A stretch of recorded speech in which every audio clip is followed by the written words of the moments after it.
meesha aan taagannahay waa goobtii shalay Missioni oo meeshaas u jeedaan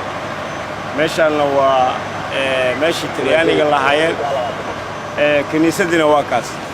gudoomiyaha degmada Xamarweyne ah waxa lagu leeyahay corruption iyo musuqmaasuq iyo waxa laga hortagaa dawladda horseedayso corruption iyo musuqmaasuq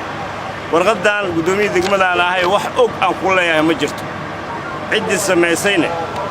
ilaa aan ku dhaartay fadeexadeeda ceebteeda meel kastaan soo bandhigaa cid aan ugu baqaayana ma laha laakiin madaxweynaha jamhuuriyadda waxaan u sheegaa ra'iisul wasaaraha dalkana u sheegaa in musuqmaasuq iyo corruptionka dawladda dhexdeeda ay ku jirto la rabo in laga qabto meeshaan la burburinayo waa degmada Xamarweyne gudoomiyaheeda ah waxa ka warqabana ma laha wax la ogeysiina ma laha waa boob iyo tuugnimo iyo dhac iyo wax loo socdo waxaan u cadeynaa cid aan kaga baqaaya ma laha halkaasna waa boob loogu socdo halkaana boob loogu socdo